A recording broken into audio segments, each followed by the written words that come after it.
this project came up with Rankin-Basss to do the Jackson 5 series. And they had given it to another studio, and I can't remember who it was, but they had started, they did a couple of scripts, they did a little bit of work.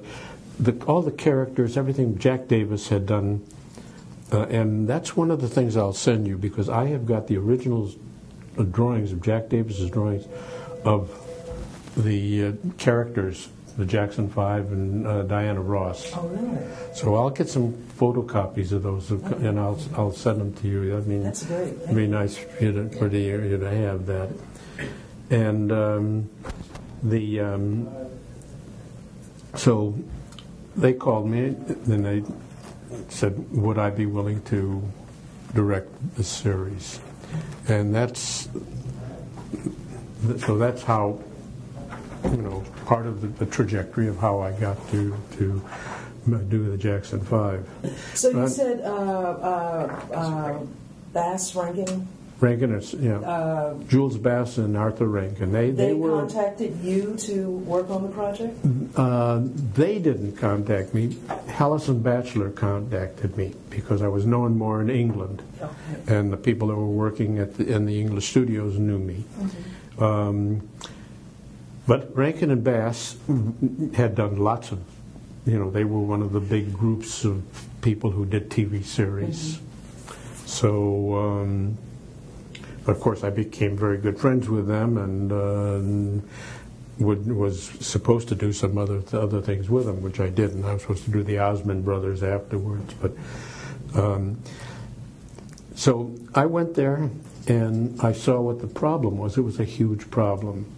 They had a short deadline. They had 17 episodes, and I looked at it and I said, "This is a tough job. I'll make this deal with you. I'll do the best I can, and if you think you can find somebody who can do it better than me, you bring them in, and I'll go on 5-minute notice to pack up my stuff and leave, because I think we had something like 10 months or 11 months to do 17 episodes. Today it's a little different.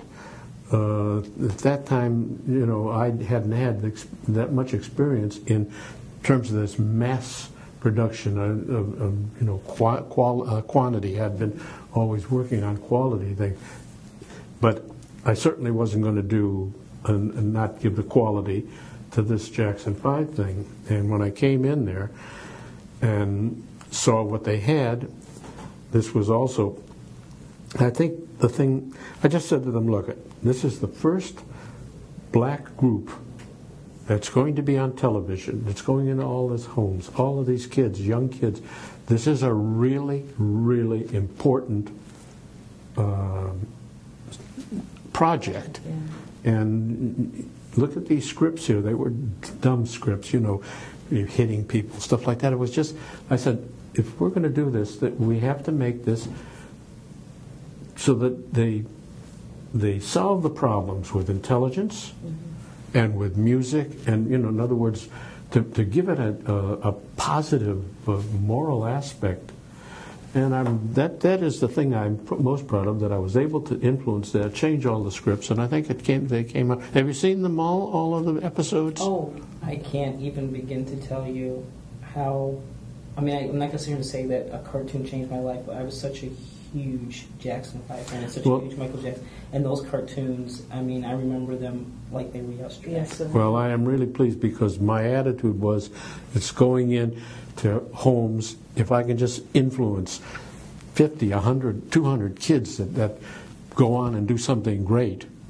I don't think there was any black kid in America that did not, at that time, make that, appointment television, and it was a must-watch. Oh, God, that just what that does for me, you can't imagine. Oh, for myself, I remember it just like she said, it was yesterday, and always look forward to Saturday morning. The Jackson 5 sat there, knew all the music, so to see them on television, if you didn't get a chance to see them in person, that was the next best thing. I never met the Jackson 5. Really? Never met. I was asked by somebody else, did I have any contact with Motown, or when strictly was ABC, the television channel, who were paying for it, buying for it, contracted it with Rankin-Basss, and of course the Rankin-Basss organization, and Hallison Bachelor, this company that was producing it. So if you never got to meet the Jacksons or work with Motown, how was the storyline developed? You know, it was strictly a question of we had the group, we had all the music, I knew that, and I was working with a bunch of very good, there were good scriptwriters, and I was able to say, stop, don't do it this way, do it this way. And at that time, we're going back a long time. I can't really tell you, but there was no influence. Nobody said you can't do it this way. They obviously approved the scripts, but when I said I won't do this violent kind of thing, I wanted to change it and have them do it with humor, intelligence, and in music. They went ahead and they went along with me. So that was. And of course, I had one other thing. They gave me carte blanche to do all the songs, and I since the Yellow Submarine, there was some really beautiful graphics in that, and what I did was I didn't use my team of people to do the songs. I got people all over Europe and said, here's a song. This is episode so and so. The only requirement is that it be good, and that it have the theme. You have complete freedom to do whatever you want. It's a 3-minute song, a 4-minute song. Complete freedom, just as long as it has the same theme as the film. And you remember that the songs they jump around, and some of them are more abstract than others, and so forth. So it was a really incredible experience for me.